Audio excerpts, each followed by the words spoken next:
국회가 사흘간의 대정부 질문에 돌입했습니다. 첫날 정치 외교 통일 안보 분야에서 여당은 한미 정상회담의 성과를 강조한 반면 야당은 문재인 정부 실정을 부각하는 데 주력했습니다. 윤석열 전 검찰총장 측이 이른바 엑스파일 논란과 관련해 출처 불명, 괴문서로 정치 공작을 하지 말라는 입장을 밝혔습니다. 야당은 공작의 냄새가 풍긴다며 윤 전 총장을 엄호했고 여당은 뒤집어 씌우기라고 맞섰습니다. 남북 문제 조율을 위해 출범한 한미 워킹그룹이 2년여 만에 폐지될 것으로 보입니다. 최종건 외교부 1차관은 국회에 출석해 워킹그룹의 대안으로 한미 국장급 정책 대화가 있다고 밝혔습니다. 유세 파워 인터뷰. 오늘은 국민의힘 새 지도부 출범과 함께 대변인직을 내려놓은 배준영 의원과 함께 차기 대변인단 선발 관련 상황과 윤석열 엑스파일 논란 등 전국 현안에 대한 입장을 들어봅니다.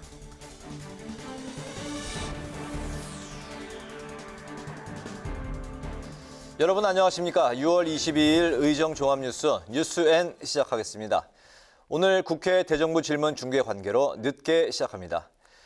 국회가 오늘부터 사흘간 대정부 질문을 진행하는데요.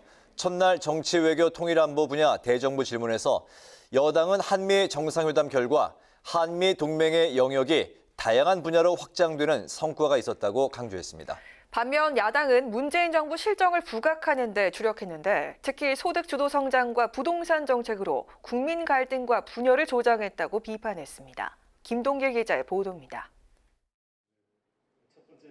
더불어민주당은 이번 한미 정상회담 결과 야당이 우려했던 한미동맹 약화 우려를 불식시키고 한미 간 관계도 강화됐다고 평가했습니다. 한미동맹이 그동안 북핵과 안보 중심에서 코로나 방역과 반도체 경제 등으로 협력 분야를 확대하는 성과가 있었다는 겁니다. 가장 큰 성과는 우리가 백신의 어떤 공급의 허브 국가로서의 자립했다 이런 평가가 있는데 동의하십니까? 한미 두 나라를 사실상 백신 동맹이라고 할 만큼 그렇게 굳게 손잡고 우리가 범지구적인 이 대응에 함께하기로 약속하신 겁니다. 국민의힘은 문재인 정부의 실정을 부각하는 데 주력했습니다. 특히 문 대통령은 취임 후 국민 통합을 약속했지만 국민 갈등을 조장하는 정책을 펼쳤다고 비판했습니다. 서민들을 위한 경제 정책으로 소득 주도 성장을 내세웠지만 성장은커녕 소득 양극화만 심화시켰습니다. 중소자영업자들이 거리로 내몰리고 있고 청년들에게 좋은 일자리는 하늘이 별 따기가 돼 있고 김부겸 국무총리는 북한과의 대화 재개 가능성에 대해서는 미국과 북한의 태도가 긍정적으로 보인다며 우리 정부도 이 기회를 살리기 위해 여러 가지 준비를 하고 있다고 말했습니다. 북한의 지도자 입에서 대화란 걸 나왔다는 것, 그 단어가 나왔다는 것 자체를 긍정적 시그널로 보고 있다. 그래서 어떤 레벨이든지 간에 미국은 대화할 준비를 돼 있다. 윤석열 전 검찰총장과 최재형 감사원장의 대선 출마 문제에 대해선 정상적인 모습은 아니라며 비판했습니다. 우리는 임기를 보장해준 취지 자체가 바로 그런 고도의 도덕성과 중립성을 지키라 하는 그런 취지였는데 그런 부분들이 지켜지지 않은 것은 안타깝습니다. 또 김 총리는 이명박 박근혜 전 대통령 사면 여부에 대해선 적어도 국민들이 납득할 만한 동의할 만한 사정이 있어야 한다며 신중한 입장을 보였습니다. 대정부 질문에 앞서 정의당 배진교 원내대표는 비교섭단체 발언에 나서 민주당과 국민의힘 양당 모두 기득권을 대변하는 정당이라고 비판하고 존엄과 평등이 실현되는 제7공화국으로 정의로운 대전환을 시작하자고 촉구했습니다. 국회 방송 김동길입니다. 윤석열 엑스파일 논란이 정치권을 흔들고 있습니다. 더불어민주당과 국민의힘은 의혹 검증이 필요하다면서도 파일 출처를 두고 공방을 벌였는데요. 어제까지 대응하지 않겠다던 윤석열 전 검찰총장은 엑스파일이 진실이라면 내용과 근거, 출처를 공개하기 바란다고 요구했습니다. 보도에 임채원 기자입니다. 지난달 더불어민주당 송영길 대표가 윤석열 파일을 차곡차곡 준비하고 있다는 말을 꺼내며 촉발된 윤석열 엑스파일 논란. 실체가 확인되지 않은 채 의혹이 커지자 정치권에서는 출처 공방이 벌어졌습니다. 무대응 기조를 내세웠던 윤 전 총장이 공공기관과 집권당에서 개입해 엑스파일을 작성한 것이라면 명백한 불법 사찰이라며 반격에 나선 겁니다. 윤 전 총장은 대변인을 통해 출처 불명의 괴문서로 정치 공작을 하지 말라며 진실이라면 내용과 근거, 출처를 공개해 검증하자고 여당을 압박했습니다. 국민의힘은 2002년 대선 당시 병풍 사건을 벌인 김대엽 씨에 빗대면서 여당의 정치 공작이 시작됐다고 주장했습니다. 대선이 여권에게 불리하게 돌아가자 선거 공작에 나섰다는 주장인데 엑스파일이 있다면 즉각 공개해달라고 요구했습니다. 어떻든 전체로 보면 이게 정치 공작의 냄새가 물씬 풍긴다. 또 그런 선거 공작 제2의 김대엽과 같은 모습을 보이는 것이 아닌가 하는 매우 의심스러운 정황들이 포착되고 있다. 더불어민주당은 엑스파일의 출처는 자신들이 아니라면서 윤 전 총장에 대한 야권의 검증을 촉구했습니다. 민주당 홍영표, 강훈식 의원은 언론 인터뷰에서 출처는 민주당이 확실히 아니라며 야당의 유력 주자이니 야당이 확인하면 될 문제라고 밝혔습니다. 특히 민주당 김남국 의원은 야권에서 새로운 후보를 옹립하기 위한 작업이라는 의혹도 제기했습니다. 왜 하필 이 시점에 이게 나와가지고 윤석열 총장을 공격하는가라는 생각이 드는데요. 저는 이게 결국에는 새로운 후보를 옹립하기 위한 작업이다, 작전이다라는 생각이 듭니다. 엑스파일에 일절 대응하지 않겠다던 윤 전 총장이 파일 공개 요구와 함께 진실을 가리자고 나서면서 엑스파일의 구체적인 내용이 공개될지 주목됩니다. 국회방송 임천입니다. 더불어민주당 송영길 대표가 국회 방송을 찾아 특별 대담을 했습니다. 송 대표는 당의 변화와 국민 눈높이에 맞춘 부동산 정책 등을 통해서 내년 대선 승리를 준비해 나가겠다고 밝혔습니다. 박지영 기자가 보도합니다. 더불어민주당 송영길 대표는 비주류인 자신이 당대표로 선출된 건 민주당이 변화를 선택한 것이라고 밝혔습니다. 또 부동산 대책과 관련해선 실수요자 보호와 집값 안정을 강조했습니다. 이를 위해 집값의 6에서 10%만 내고 10년 뒤 첫 분양가에 살 수 있는 누구나 집 사업과 전국에 205만 호를 공급하는 이사 대책이 차질 없이 추진되도록 힘쓴다는 계획입니다. 부자 감세 비판이 제기된 종부세 상위 2% 부과 등 부동산 규제 완화 정책에 대해선 실소유자의 세부담은 덜고 다주택자의 세부담은 늘어나는 것이라고 설명했습니다. 진짜 부자인 다주택자들은 양도세나 종부세가 훨씬 중과되고 있는 거고 1가구 1주택자에 대해서 양도세, 종부세를 일부 조정하는 것이다. 송 대표는 전수조사를 통해 부동산 투기 의혹이 제기된 12명의 의원들에게 탈당을 권유한 건 국민 불신과 내로남불 이미지를 벗기 위한 극약 처방이었다고 말했습니다. 또 여야 합의로 함께 지방의회까지 부동산 전수조사를 확대할 수 있다고 밝혔습니다. 내년 대선을 앞두고 오르지 않는 당 지지율에 대해선 변화와 쇄신으로 지지율을 회복할 수 있을 것으로 기대했습니다. 우리 민주당이 이렇게 국민의 눈높이에 다가가고 하나하나 이렇게 변화된 모습이 축적되면 저는 이제 지지가 다시 회복되는 기회가 다가올 거다 이렇게 생각합니다. 야권의 유력 대선 주자인 윤석열 전 검찰총장의 엑스파일 논란과 관련해선 자신이 언급한 적 없고 원론적인 검증 자료를 모으고 있다고 밝혔습니다. 또 윤 총장이 정치를 하려면 국민과 소통부터 해야 한다고 쓴소리를 했습니다. 대변인 하나 정해서 전원 정치를 한다는 것은 저는 전근대적이다. 무슨 봉건시대 정치도 아니고 이게 21세기에 이런 소통을 한다는 것은 저는 국민에 대한 예의가 아니다고 생각합니다.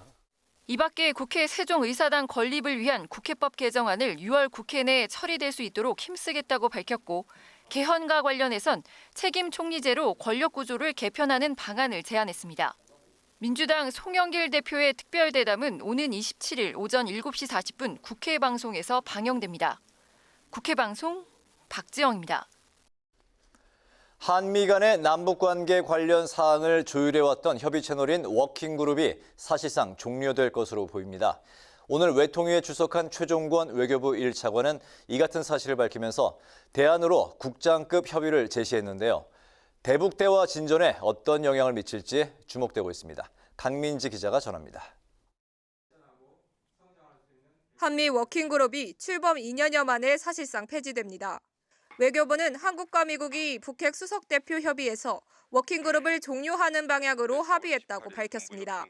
한미 워킹그룹은 2018년 남북 문제를 원활하게 조율하기 위한 협의체로 출범했지만 남북 관계의 걸림돌이라는 비판도 나오면서 이 점이 고려된 것으로 보입니다.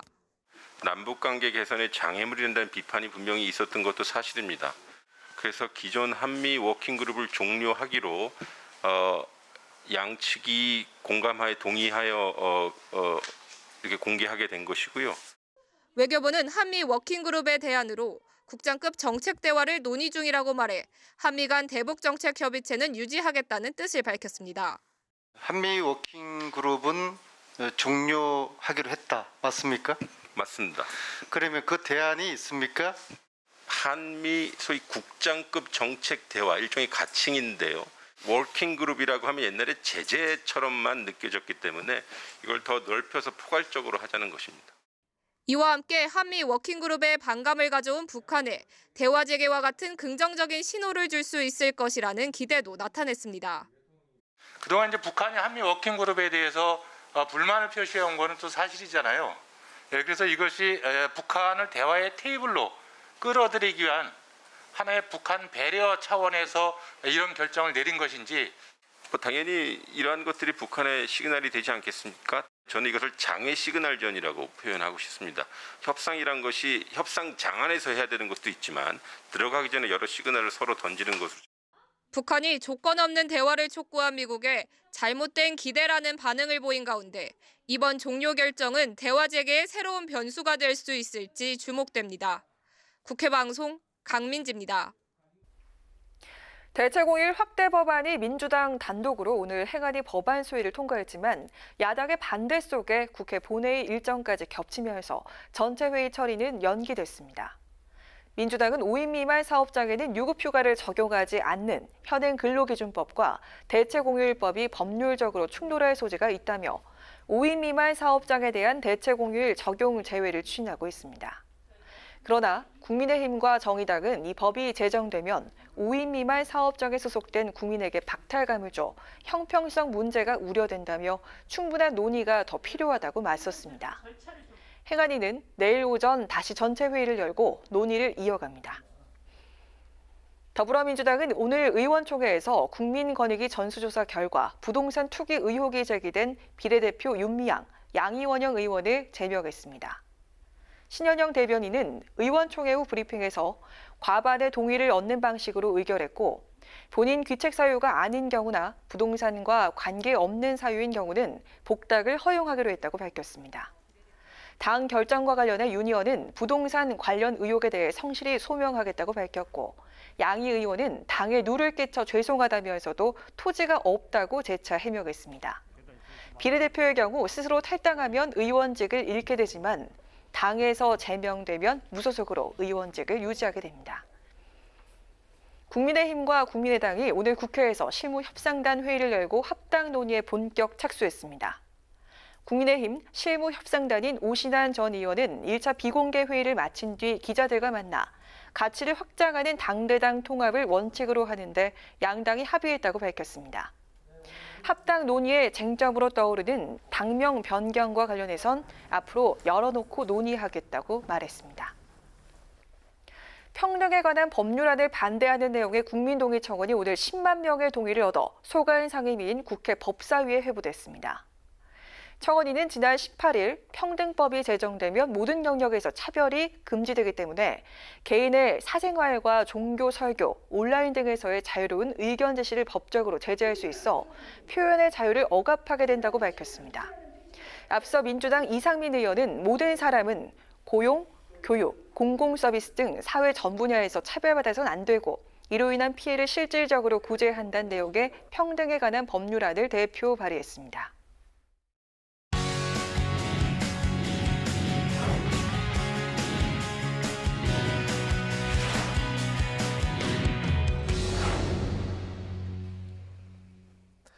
네, 오늘 이슈 분석 한도영 기자와 함께합니다. 한도영 기자, 어서 오십시오. 네, 박병석 국회의장이 이제 원래부터 개헌론자였습니다만 어제 다시 한번 개헌론을 꺼내들었네요.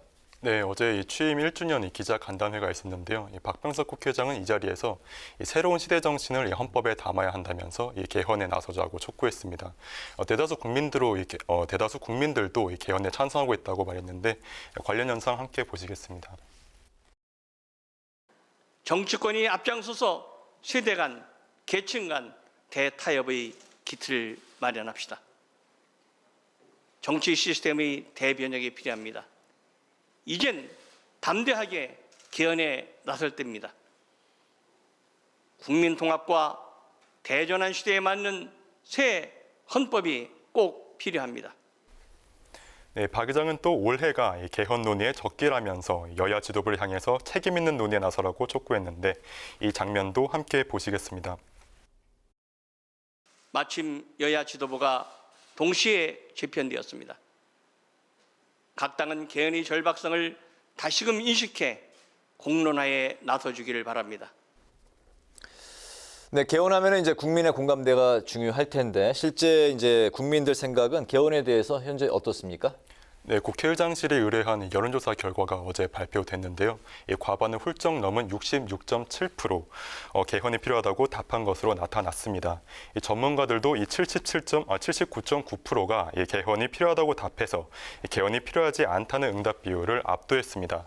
또 개헌이 필요한 이유는 무엇인가? 이 질문에 대해서 시민들은 이 헌법 개정 후 30년 동안 변화된 현실을 반영하기 위해 가장 많이 선택했고요. 이 국민주권과 민주주의 발전 이바지, 정치, 경제, 사회적 갈등 해결이 그 뒤를 이었습니다. 네. 국민의 3분의 2 정도가 이제 개헌에 찬성하는 입장이라는 건데 정치권과 또 대선 후보들의 입장은 어떤 건가요? 네, 이낙연 전 대표 그리고 정세균 전 총리 그리고 이광재, 김두관 의원 같은 이 민주당의 대선 후보들이 잇따라서 이 개헌론을 제기하고 있습니다. 네. 이낙연 전 대표의 개헌론은 이 자산 양극화 해결을 위한 이 토지 공개념 강화를 특히 강조하고 있고요.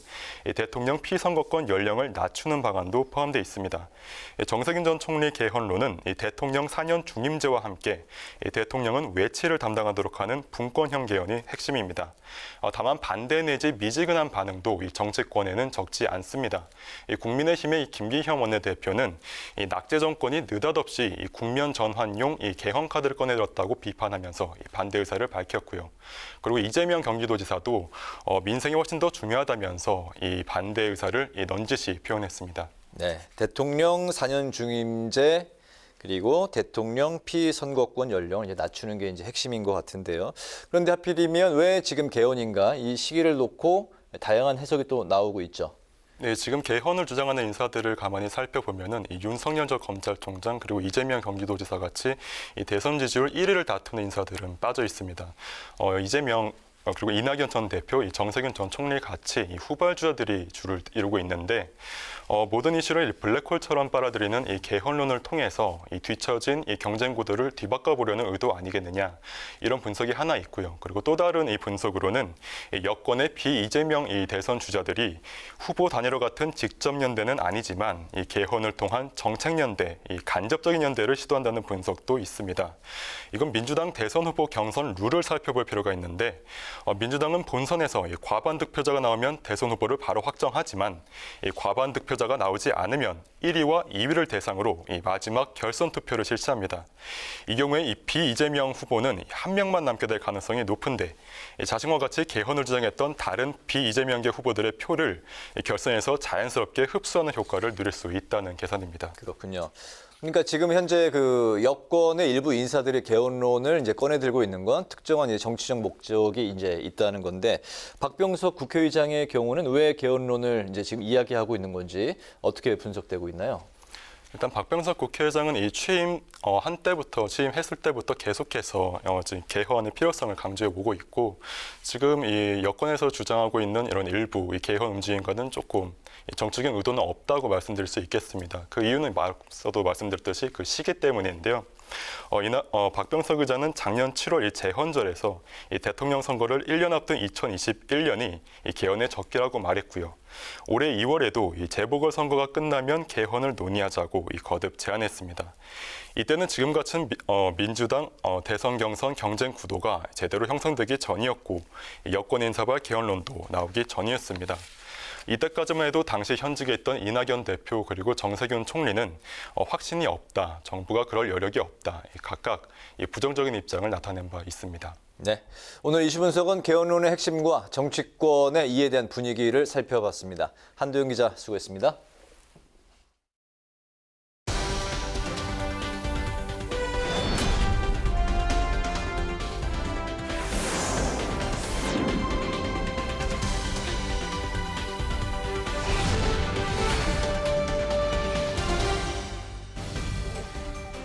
정치톡 시간입니다. 6월 20일 시선을 집중시킨 정치 뉴스 만나보시죠. 자, 오늘의 첫 번째 정치톡은 인큐베이터 정권입니다. 지난 주말을 거치면서 대선 등판설이 급부상한 또 한 명의 주자가 있죠. 바로 최재형 감사원장입니다. 그동안 잠재적 주자로만 거론됐던 최 원장이 대선 등판설에 불을 붙인 건 지난주 금요일에 있었던 국회 법사위였는데요. 정가의 관심을 끌었던 당시 발언 직접 들어보시죠. 최근에 저희 거치 또는 뭐 제가 어떤 다른 역할을 해야 되지 않느냐 이런 부분에 대해서 언론이나 정치권에서 많은 소문과 억측이 있는 거 잘 알고 있습니다.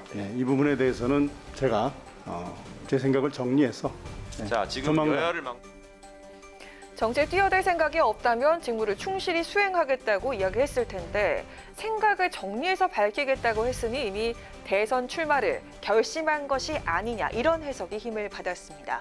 어제 오늘은 최 원장이 감사원 공관을 비우기 시작했다. 이르면 이달 내로 사퇴할 가능성이 크다는 이야기까지 나오고 있습니다. 야권에선 최 원장의 대선 출마를 반기는 기류가 강합니다. 국민의힘 김재원 최고위원은 월성원전 1호기 감사 과정에서 여권의 집중 공세에 맞섰던 최 원장이 기호 2번을 달고 나가야 당선된다며 공개 러브콜을 보냈습니다. 그러면서 정부 여당을 향해선 이렇게 직격탄을 날렸습니다. 불임정당이라고 우리 맨날 놀림받았잖아요. 그런 상황에서 문재인 정권은 마치 인큐베이터 정권처럼 자신들이 임명해서 김동연 또 윤석열 지금은 최재형 감사원장까지 전부 대선 후보로 키워서 야권에 공급해 주거든요. 이게 플랫폼 정권인지 인큐베이터 정권인지 모르겠어요. 윤석열 전 검찰총장의 김동연 전 경제부총리에 이어서 최재형 감사원장까지 현 정부에 몸담았던 인사들이 줄줄이 야당의 대권 주자로 거론되는 상황을 꼬집어서 김 최고위원은 인큐베이터 정권이냐고 쓴소리를 했습니다. 최근에 나온 차기 대선 후보 적합도 조사에서 최 원장은 4.5% 지지율로 단번에 5위로 올라서기도 했는데요. 현 정부가 또 한 번 야권의 대선 주자 인큐베이터가 될지 장고에 들어간 최 원장의 결단을 지켜봐야겠습니다. 이어서 오늘의 두 번째 정치톡은 이재명의 조언입니다. 최근 정치권을 강타하고 있는 이른바 윤석열 엑스파일 논란. 정확한 내용은 공개되지 않은 채 온갖 추측과 공방들이 오가고 있습니다. 이런 가운데 윤 전 총장과 차기 대권을 놓고 경쟁을 벌이고 있는 이재명 경기지사가 엑스파일 논란이 불거진 윤 전 총장을 향해서 오늘 조언 아닌 조언을 해서 관심이 모아졌습니다. 정치 세계에 조금 일찍 들어온 입장에서 또 유사한 경험을 많이 한 사람 입장에서 조언을 한번 드린다면 정치인은 그냥 발가벗는다는 심정으로 모든 의혹이나 모든 질문에 대해서 답해야 합니다. 있는 사실 다 인정하고 또 잘못된 것 잘못됐다고 사과하고 부당한 거는 부당하다고 지적해서 정면으로 그걸 돌파해야지 피한다고 피해지지도 않는다는 조언 아닌 조언을 한번 드리고 싶습니다. 엑스파일 논란을 어떻게 보느냐는 기자들의 질문에 저도 요약된 비슷한 것을 보기는 봤다고 밝힌 이재명 지사. 비슷한 경험을 많이 한 입장에서 하는 조언이라면서 시간을 끌면 끌수록 의혹과 관심은 더 증폭된다. 정치인은 발가벗는다는 심정으로 모든 의혹이나 질문에 답해야 한다고 지적했습니다. 가족 관련 의혹을 비롯해서 유달리 논란과 의혹이 많았던 이 지사. 인정할 건 인정하고 사과할 건 사과하면서 정면 돌파할 것을 조언한 건데요. 이에 응답이라도 한 걸까요? 그동안 엑스파일과 관련해서 무대응으로 일관해오던 윤 전 총장. 오늘 오후 이상록 대변인을 통해서 출처불명의 괴문서로 정치 공작을 하지 말고 진실이라면 내용과 근거, 출처를 공개하라면서 집권당이 개입했다면 명백한 불법 사찰이라고 대응에 나섰습니다. 공방과 반격 속에 파장이 확산되고 있는 윤 전 총장의 엑스파일 논란. 과연 이 지사의 조언대로 인정할 건 인정하고 사과할 건 사과할 만한 내용이 있을지 윤 전 총장이 어떻게 정면 돌파를 해나갈지 궁금해지네요. 지금까지 강아랑의 정치톡이었습니다.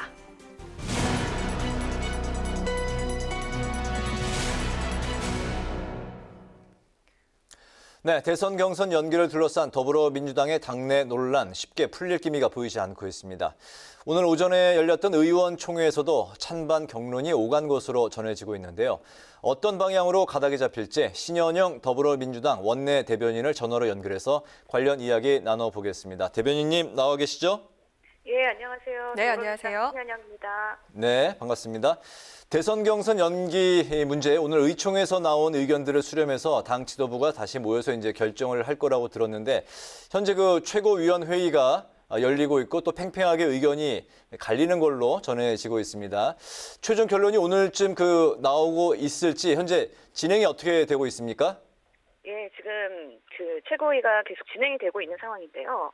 오늘 오전에 있었던 의원총회에서는 상당히 많은 논의를 했습니다. 그만큼 심도 있게 찬반 토론 4분과 함께 자유 토론 20명의 의원들의 의견을 경청을 한 것입니다. 이를 바탕으로 오늘 최고위에서 논의가 진행되고 있는데 얼마 전에 김용민 그 최고위 수석께서 SNS에 포스팅한 내용에 의하면 최고위에서 표결을 했고 5대3으로 경선 유지론이 조금 더 우세하다라는 정도까지만 알려져 있는 상황입니다. 조만간 그 논의의 결론이 나지 않을까 기다리고 있는 상황입니다. 네, 또 오늘 의총에서는 권익위 전수조사 결과 부동산 비위 의혹이 제기된 윤미향, 양이원영 두 비례대표 의원에 대한 제명도 결정을 했는데요. 의혹이 제기된 나머지 의원들 중에서 탈당 거부 입장을 보이고 있는 4명에 대한 추가 조치 논의 없었습니까? 오늘 그 두 비례대표의 제명에 대해서 상당히 마음 아프게 모든 의원들이 받아들였습니다. 정말 우리 당이 부동산 문제에 있어서는 솔선수범하겠다는 국민들의 약속을 지키기 위해 의혹만으로도 이렇게 제명을 할 수밖에 없는 결단했다는 거 국민들께 정말 말씀드리고 싶고요. 다만 내분의 그런 어려움에 대한 그런 반발 그리고 의혹이기 때문에 억울한 부분이 분명히 있을 수 있지만 오늘의 그런 엄중한 상황 속에서 우리가 의결을 한 만큼 나머지 의원들도 우리 선당 후사의 마음을 따라주시지 않을까 생각하고 있습니다. 네. 최근에 그 정치권에서는 윤석열 엑스파일 파장이 커지고 있는데요. 국민의힘은 정치 공작의 냄새가 난다 이런 입장을 보이고 있습니다. 윤석열 엑스파일에 대해서 민주당의 입장은 어떤 건가요? 민주당의 입장은 특별한 게 없습니다. 사실 윤석열 전 총장이 야당의 공식 후보도 아니지 않습니까? 그렇기 때문에 오히려 국민의힘에서 엑스파일에 대해서 더 민감하게 반응하는 것은 혹시 그런 국민의힘 내부에서의 그런 견제하는 세력의 그런 의혹이 아니냐, 오히려 이런 것들을 민주당에 뒤집어 쓰려는 전략이 아니냐라는 생각이 드는 상황이고요. 결국에는 이런 X파일이 뭐 본인들 당에서든 아니면 윤석열 총장이든 이런 것들이 좀 더 선명하게 나왔을 때 이거에 대한 입장을 명확하게 밝힐 수 있어야 하지 않을까. 당사자가 그런 입장을 명확하게 얘기를 해야 될 필요가 있다라고 생각을 하고요. 아직까지 이렇게 출처가 명확하지 않은데 이런 진실을 흐리고 프레임을 우리한테 씌우려고 하는 건 비겁한 꼼수이지 않나라고 생각을 합니다. 네, 또 신의원께서는 의료인 출신으로 현재 보건복지위 소속이시죠. 최근 정치권의 뜨거운 감자로 떠오른 수술실 CCTV 설치 법안을 직접 발의하신 당사자인데요. 이 수술실 CCTV 설치 법안이 왜 필요하다고 보시는지 마지막으로 여쭙겠습니다. 그동안 오랫동안 이 수술방에서의 대리수술, 유령수술의 문제가 해결이 되지 않았습니다. 그만큼 국민들께서 수술방에 CCTV를 설치하더라도 이런 부분이 좀 해소됐으면 좋겠다라는 그런 여러 가지 바람에 그동안의 그 결과이지 않을까 싶습니다. 그런 면에서의 안전한 진료 환경을 만들기 위해서 의료계와 정부가 그동안 너무 미온적으로 대응한 거 아니냐에 대한 그런 질타를 한 것입니다. 하지만 모든 제도는 특히 의료 환경이라는 곳에서는 환자와 의사의 신뢰 관계에서 제도가 기반이 되어야 될 부분이고요. 이런 부분에 있어서 제가 법안을 발의한 이유는 이미 설치되어 있는 수술방 CCTV 이런 것들에 대해서는 충분히 그 관리를 할 수 있는 근거 기반의 법적 내용이 있어야 된다. 그리고 앞으로 이런 것들을 더 권고하기 위해서는 충분히 정부와 이런 의료 환경에 대한 지원도 필요하다는 필요성에 의해서 법안을 발의했다라고 말씀드리겠습니다. 네, 여기까지 듣겠습니다. 오늘 고맙습니다. 감사합니다. 네, 지금까지 신현영 더불어민주당 원내 대변인이었습니다.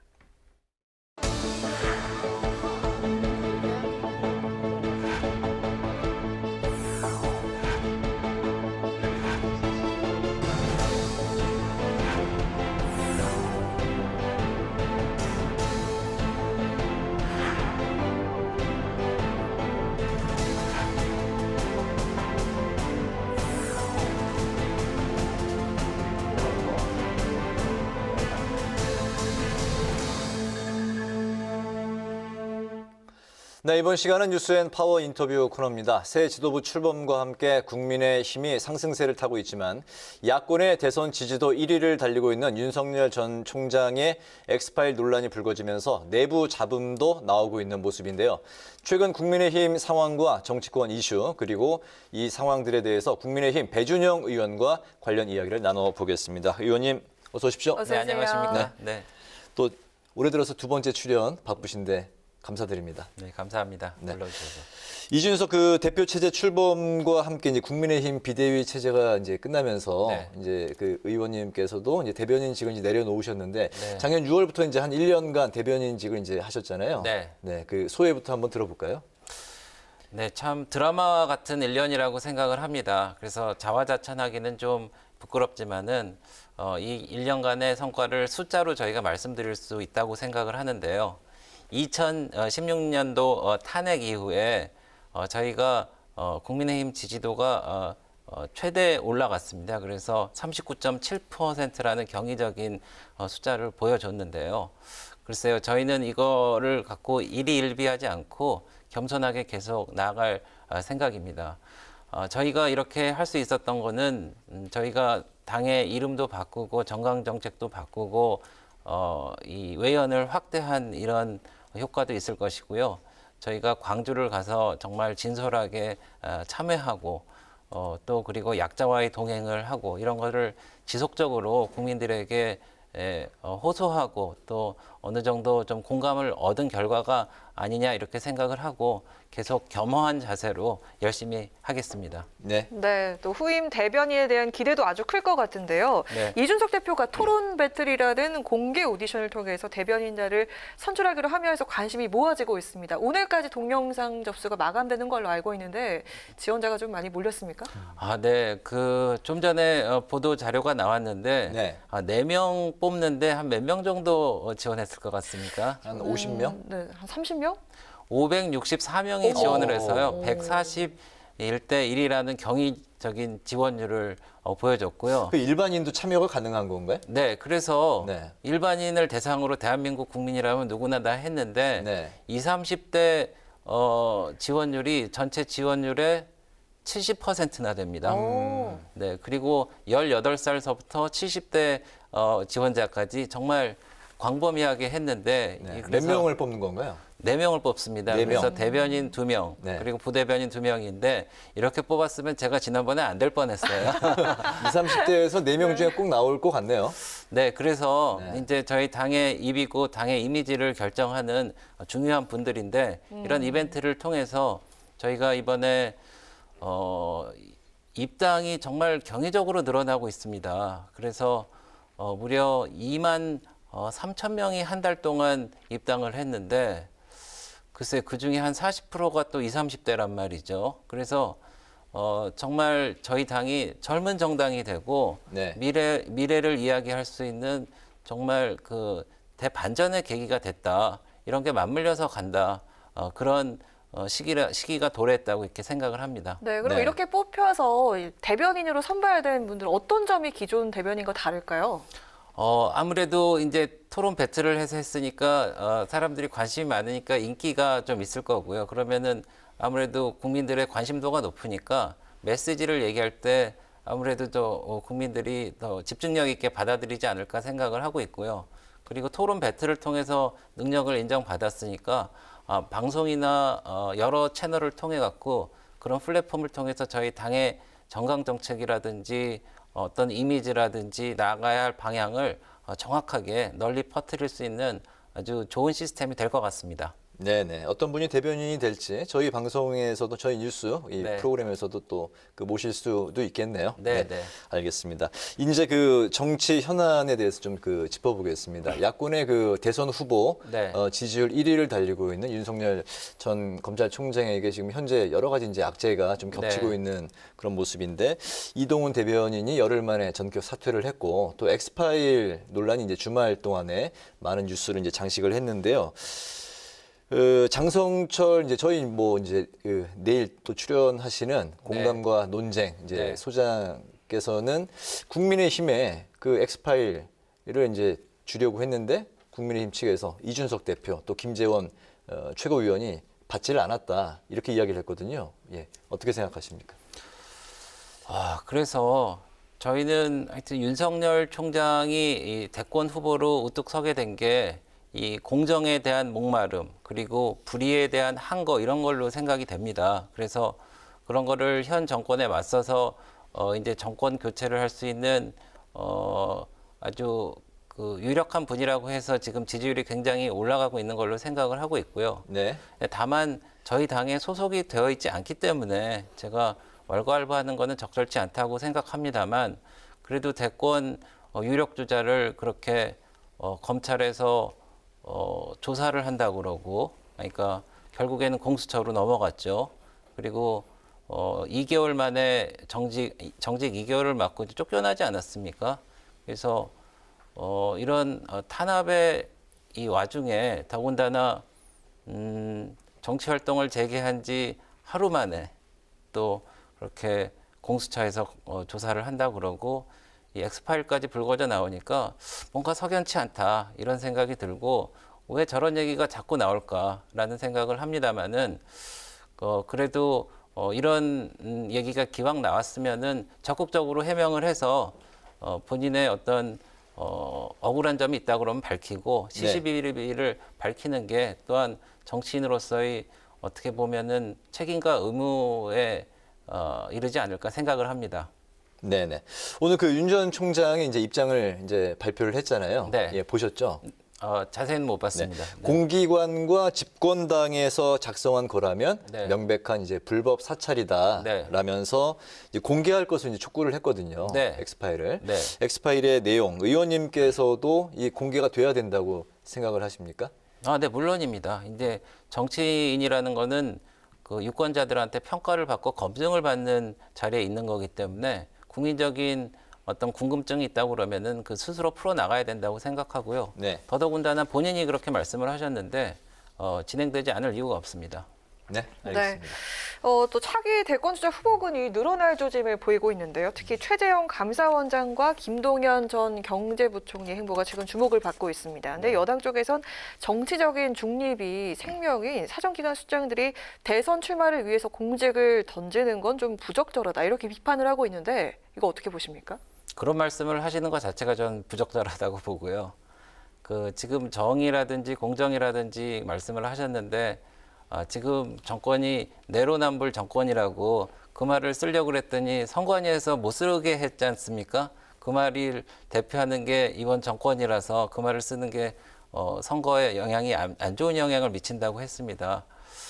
그래서 아까도 잠깐 언급된 것 같이 이번 대통령 선거의 유력한 주자라고 야권의 유력한 주자라고 지금 꼽히는 세 분이 우연찮게도 전부 여권 출신이에요. 그래서 과연 시대 정신이 이 정권을 원하는가 그거에 반해갖고 목소리를 내는 사람이 이제 다음 정권의 어떤 선두 주자가 돼야 되겠다라는 국민적인 공감대가 있는 것입니다. 그리고 최재형 감사원장 같은 경우에는 물론 지금 감사원 원장을 하고 계시고 있지만은 이 정치화를 시킨 것 자체가 어떻게 보면 이번 정권이라고 생각을 해요. 월성 1호기 경제성 조작 사건에 관련해 갖고 정권에서 탄압을 하지 않았습니까? 그리고 이제 검찰에서 그거를 조작하는데 영향력을 미쳤다고 검찰 조사까지 한다 그러니까 이 공적인 영역에 있는 분들을 정치화시키는 거에 끌어들이고 나서 그분이 정치를 한다고 그러니까 그거는 온당치 않다고 하는 거는 언어 도단이다 이렇게 말씀드리고 싶습니다. 네. 이제 국민의당과의 이제 합당 논의를 위해서 오늘부터 이제 실무단이 만났는데요. 네. 그 당대당 합당 원칙에는 이제 뭐 합의를 했는데 네. 그 국민의당 이제 안철수 대표가 이제 국민의힘의 당명을 교체를 요구를 했는데 만약에 이렇게 이제 국민의당 측에서 계속 이제 고집할 경우 이 합당이 무산될 수도 있는 것인지 이 당명 교체 문제 특히 어떻게 의원님은 생각을 하십니까? 저는 그 국민의당과 안철수 대표님을 보면은 갈수록 좀 답답한 느낌이 들고요. 이제 뭐 어떤 곳에서 좀 헤어나고자 굉장히 열심히 노력을 하시는데 더욱더 좀 늪에 빠지지 않나 이런 우려까지 하게 됩니다. 그래서 안철수 대표님 같은 경우에는 저희 당에 입당을 하시든지 4.7 재보궐선거 전에 하셨으면은 굉장히 말하자면 꽃길을 가실 수 있는 좋은 찬스였고 저희 당도 좀 힘을 얻을 수 있었는데 그거를 거부하셨죠. 그리고 그 이후에 재보궐선거가 끝난 다음에도 당협위원장을 이제 임명을 하셨는데 사실 그렇게 되면은 합치는 과정에서 서로 지역 간에 트러블이 생길 수밖에 없습니다. 그래서 그런 게 조금 우려스럽고 당명을 바꾸자는 말씀을 하셨는데 산술적으로는 이쪽과 저쪽을 이렇게 합치니까 당연히 이 이름을 바꿔야 된다 이런 논리실지는 모르겠는데 제가 좀 적절한 표현일지는 모르겠습니다. 이렇게 여쭤보고 싶어요. 이 삼성이라는 회사가 있고 어떤 회사는 삼성에 말하자면은 30분의 1에도 미치지 못하는 회사가 말하자면 인수합병을 해서 합친다고 그러면은 삼성이라는 이름을 띌 겁니까? 네. 그리고 국민의힘은 지난 4.7 보궐선거와 아까 말씀하셨던 1년간의 절차를 통해 갖고 국민들에게 검증받고 인정받고 이제 앞으로 나가려고 하는 겁니다. 근데 글쎄요, 이제 서로 통합을 해서 같이 가자는 그 정신은 서로 높이 사주고 평가를 해야 되고 존중을 해야 되겠지만은 글쎄 당 이름까지 바꾸고 간판을 내리라고 하는 거는 글쎄 저희가 보거나 유권자들이 보시기에 좀 무리한 말씀이 아닌가 생각해 봐서 그럼에도 불구하고 저희가 접점은 분명히 있을 거라고 생각하고요. 저희 그 성일종 국민의힘 단장님이 지금 뭐 열심히 하실 겁니다. 그래서 좋은 결과가 나오길 기대합니다. 알겠습니다. 네. 요즘은 또 지역 현안 해결에 좀 적극적으로 나서고 있다는 이야기를 좀 들었습니다. 네. 얼마 전에 직접 기재부와 해수부를 찾아가기도 하셨다는데 어떤 이유인지 궁금합니다. 네, 제가 국민의힘 대변인을 하면서 사실 아침이 없는 삶을 했고 여러 가지 좀 못했던 숙제들이 있는데 또 이번에 예산 국회를 앞두고 기재부와 해수부 등을 찾아가서 저희가 인천 면적의 70%고 해양 지역이고 외곽 지역이고 균형 발전이 꼭 필요한 지역입니다. 그래서 저희가 그 철도 문제라든지 도로 문제라든지 그리고 정주 지원금 문제라든지 여러 가지 말씀을 드렸는데 그런 게 좀 현실화돼 갖고 이게 균형 발전을 했으면 좋겠다는 생각을 하고요. 한 가지 첨언을 하자면은 지금 김부선 논란이라고 혹시 들어보셨을 텐데 김포하고 부천을 연결하는 그런 GTX 선인데 결국 저희 인천 지역인 이 청라라든지 계양이라든지 영종에는 오지 않게 됐는데 제가 정부 고위 관계자한테 물어보니까 왜 그렇게 연결을 했느냐고 물어보니까 단순히 인구가 많은 지역을 연결했기 때문에 그런 경제적인 타당성을 보고했다는 그런 답변을 들었는데 네. 한마디로 어이가 없습니다. 그런 거 하려면은 민간이 하면 다 되죠. 국가의 역할은 정부의 역할은 말이죠. 이 개발이 안 되고 발전이 더딘 지역을 그렇게 철도로 연결을 해서 이거를 균형 발전을 이루게 하는 그런 임무를 띠고 있는데 그래서 정부의 각성을 제가 요청하고 그러는데 하여튼 균형 발전을 위한 이런 노력을 이번 문재인 정부에서도 게을리지 않고 계속 같이 해나갔으면 하는 그런 바람입니다. 네, GTX-선 무산이 이제 굉장히 아쉬운 그런 이제 지역 현안으로 네. 이제 말씀을 하셨는데, 근데 아침이 없는 삶이란 건 뭐 새벽에 출근하셨다는 건가요? 그러니까 저는 한 새벽 5시에 일어나서 언론 모니터하고 논평 이제 의논하고 출근하고 기자분들 전화를 7시 반서부터 받고 그 회의하고 기자분들하고 뭐 식사하고 뭐 알리고 브리핑하고 회의 참석하면은 그냥 하루가 꼬박 지났는데 1년간 그렇게 하고 나니까 글쎄 보람도 있었지만은 하여튼 끝나고 나니까 그 시간이 좀 많아졌습니다. 네, 국민의힘 이제 전체를 위해서 이제 네. 그 중요한 이제 그 중책을 또 1년 동안 네. 이제 소화를 하셨고 이제는 또 지역 현안에 또 집중을 하실 때가 온 것 같아요. 네. 인천 중구와 강화군, 옹진군까지 이제 지역구가 아주 이제 폭넓으시기 때문에 네. 하실 일이 아주 이제 앞으로 네. 남은 3년 동안에 많이 있을 것 같습니다. 아까 GTX 이제 무산 굉장히 아쉽다고 말씀하셨는데 네. 앞으로 가장 해결하고 싶은 이제 지역 현안 그리고 이제 네. 입법 과제는 어떤 게 있을까요?